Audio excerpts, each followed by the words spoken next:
Advanced Studio Classroom is on the air.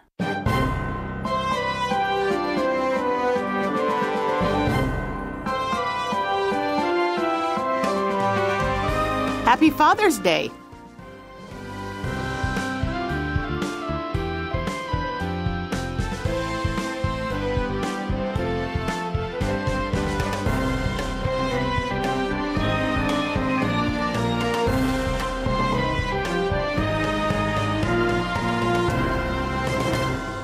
Hi, everyone, and especially hello to all of our fathers that are listening. We want to wish you a very, very happy Father's Day.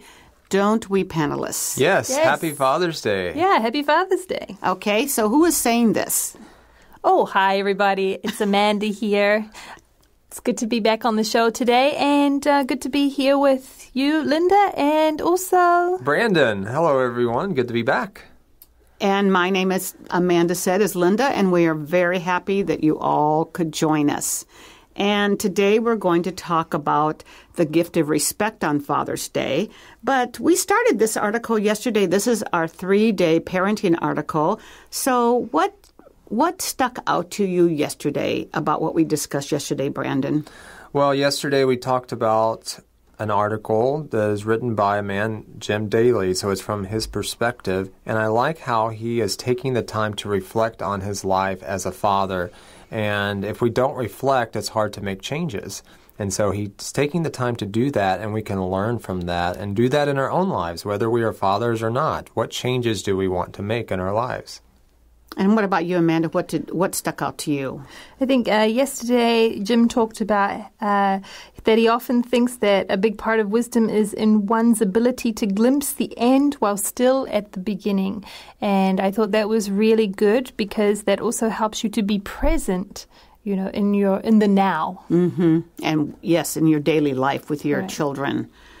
And I think one of the things that really stuck out to me yesterday was, you know, the very first part of the article, his kids wanted him to wake up from his Sunday afternoon nap, and they wanted him to open their present to him. And he said he loved the present, but what he loved more were their smiles and enthusiasm. Mm. And I think that's really what we want to see in our children. We don't want to kill their love for life and their enthusiasm for helping us or for, you know, giving us gifts. So, you know, we need to be careful. I've been around people that they get a gift and they're like, oh, well, thanks. Or, you know, you can tell it's like, okay, I should have saved that money. Yeah. Or especially from children, you know. So we need to maybe learn from their enthusiasm, our own enthusiasm. Mm-hmm.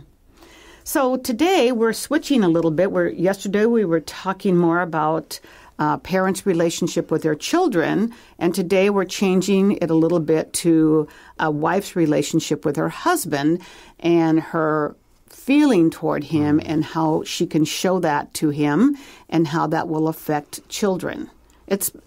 We don't really think about this a lot. We don't really think about our behavior or our actions toward one another always, do we, Amanda? No, I think it's a good reminder. And, well, Brandon, you're not married, so... No. So I have nothing to say. You have nothing to say. Okay, well, let's see if you have something to say after we do the reading. Okay. So if you have your advanced magazine, please open it to page 17. And maybe you can find it on your digital device. And we are going to read the first column on the left-hand side.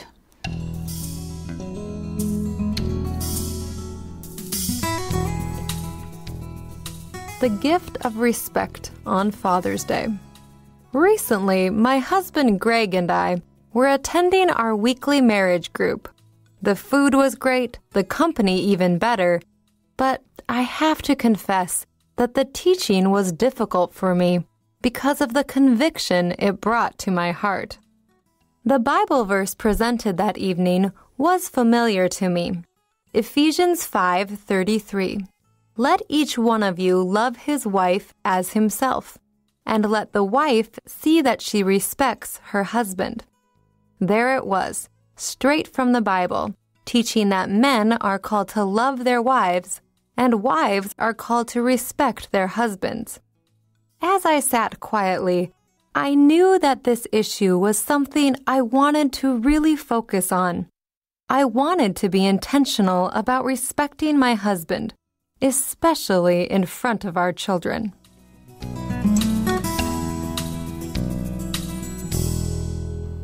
So yesterday, our article was written by Jim Daly, and today we have one written by Erin Smalley. And she is the wife of Jim Smalley. They both are authors, and they also work for the same organization, Focus on the Family. So this one is written by a woman, hopefully because she and her husband Greg are at a marriage group.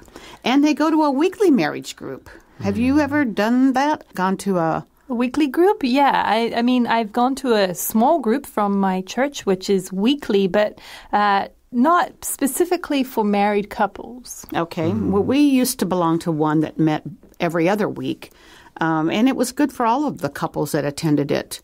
We would do different each couple every time would do a different presentation on a topic, and we would have a discussion about it.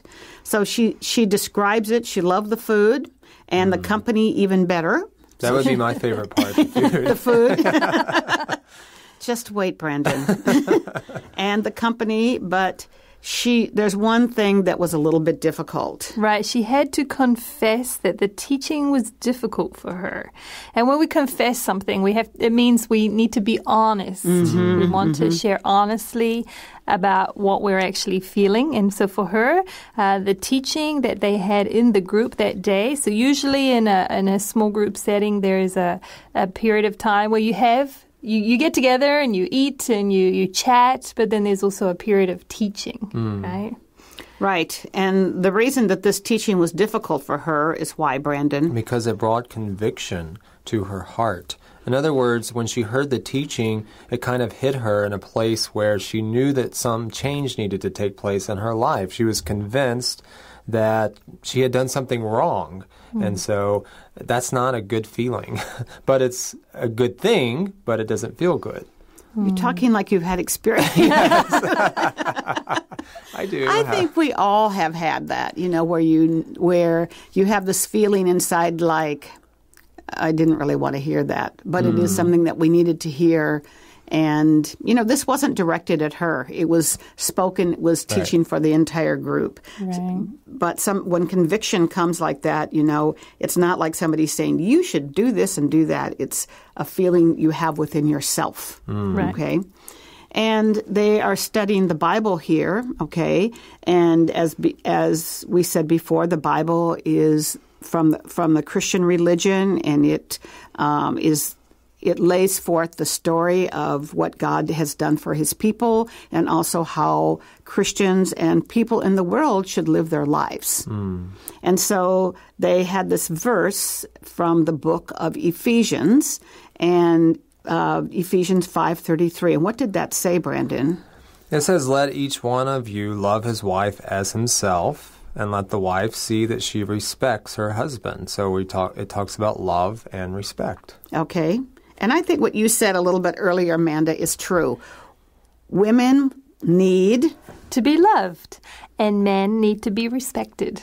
I think this is something that I learned even before I got married. I would say, my husband and I, we went through premarital counseling, which is you learn a lot more about the other person to see, is this somebody that you want to marry, or do you have common goals or common values, right? Common principles. And I think one of the things we learned early on in that stage was that as women, we like to be loved and cherished, but men like to be respected. And that helped me a lot in my relationship. Oh, interesting. I think for me, I've always had respect for my husband as a person, even before we were dating so many years ago. Because of the kind of person he is. He's easy to respect. And I think that it's true that men do need respect in their lives. Yeah, it is true. And, it doesn't mean they don't need love. Right. Well, I think respecting someone is a way of loving them. I think it's another side of the coin, kind of, isn't it? Yes, I think it is. Exactly that. You're loving each other in this case, but respect for a man, I think, is just highlighted more, right? I noticed that, when I don't get respect, I key in on that very quickly, especially like as a teacher. Sometimes when kids don't give me respect, I can't tolerate that. I can tolerate a lot of things, but that disrespect is very hard for me to tolerate. And I think it shows up in little ways, like when you make decisions. If you don't feel like you're being listened to or your opinion matters at all, then why bother, right? Mm-hmm. And a lot of that has to do with respect and how you see one another. Mm-hmm. So we see here that she says that there it was, straight from the Bible, okay?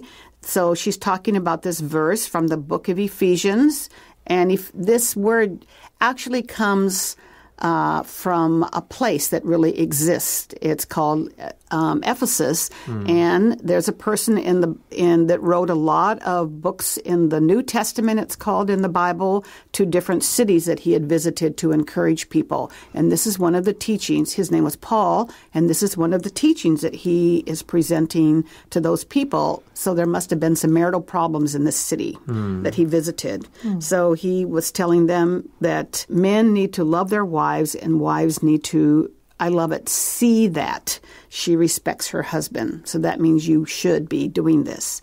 And wives are called to respect their husbands. And as she sat quietly, because she was listening, she knew that this issue was something she wanted to focus on.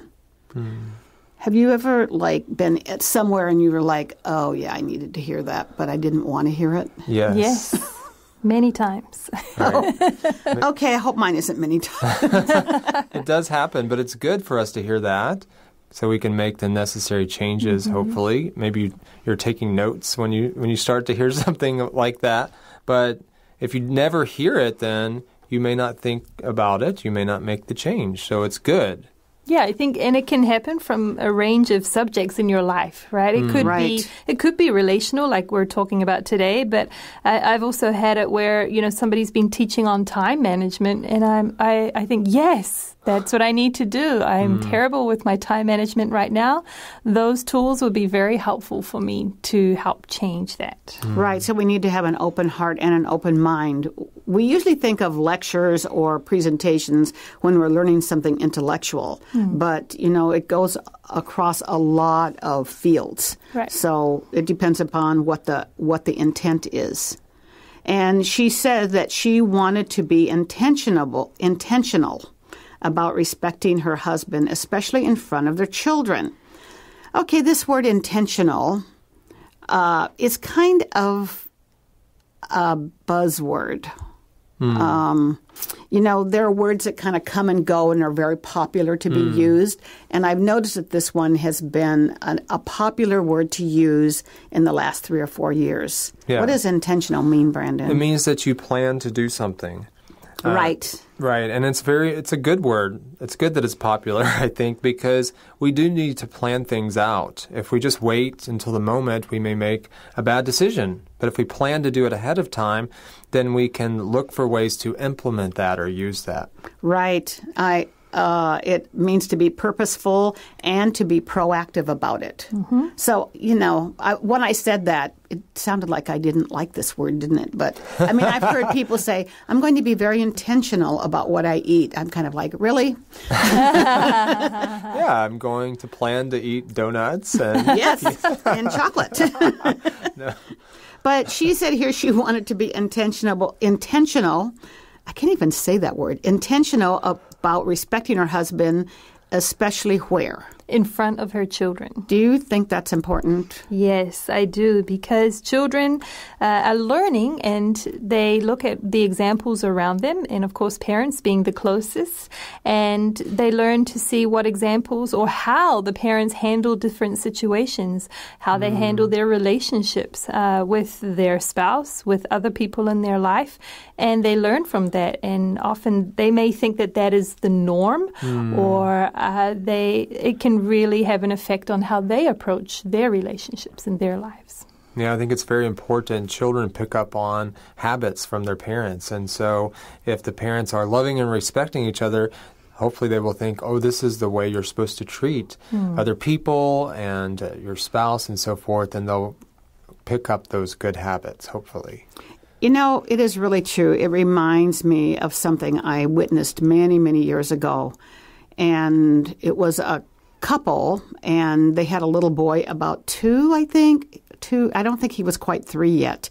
And the husband was very demanding. And if he didn't get what he wanted, they were both highly educated. Both the father and the mother were. And they were a young couple. And if he didn't get what he wanted, like maybe his dinner served on time, he would hit the table. And I was visiting her once. We lived in the same community. And I was at her house once for lunch, and her son did the very same thing. And he wasn't, he was like 2 or 3 years old. And to his mother, because he was hungry and he wanted food, and he hit the table. I was just like, whoa. Because if we don't think that our children do what we do, just sit back and listen to them play. And listen to how they interact with one another or what they say to one another. Exactly. So they do what we do. They don't necessarily do what we tell them to do, but they do what we do. That's right. Yes. Okay, well, let's look at what intentional honor means to Aaron as we read the second half of our page.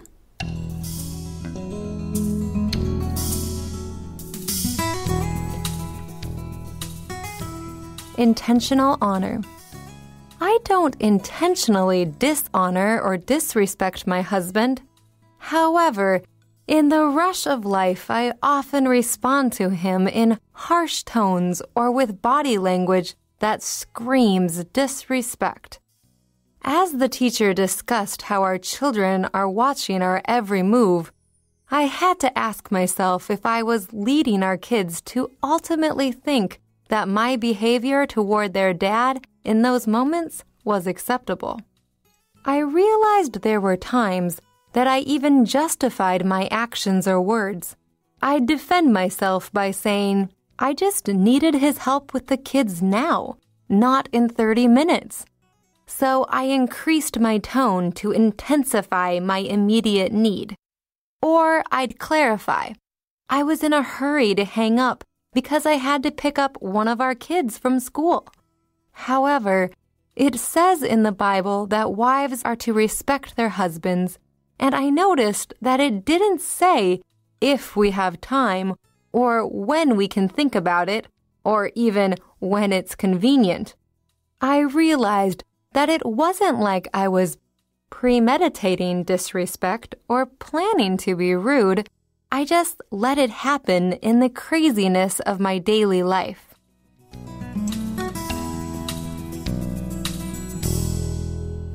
So here we see that she realizes that she needs to have intentional honor. Right. And intentional, we mentioned earlier, is to be deliberate or to plan it or intend to do something. And of course, honor is another word for respect. Right. And, I don't think a lot of times as wives we really do intend to dishonor or disrespect our husbands. I mean, this whole section I was like, okay, I can kind of relate to this because you have a lot, both husband and wife have a lot going on. That's right. You're busy. She talks about the rush of life. We do live in a very busy world, and so it's easy to unintentionally disrespect or dishonor someone because you are in a hurry. You just want to get things done.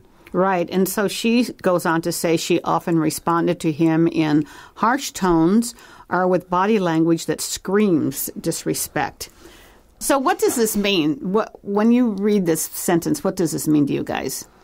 Well, harsh tones mean you're using a tone of voice that sounds very unpleasant. Yeah, right? mean or it's just not very nice, right? And then body language that screams respect. When we scream something, well, here, if a word or image screams out, it gets attention because it's very big or easy to notice. So it's the body language, the action that you're doing with your body tells the other person or communicates to the other person that you disrespect them. Yes, definitely. Body language, not only our voices, but our body language, says a lot. And And our attitudes say a lot, right? You can pick up on that through the body language and through the tones. And just, I think you can almost feel it around some people, you know? If you know them really well, you know that something's not right. Yeah, my kids say I have the look. Yeah. I think every mother has a look. Yes.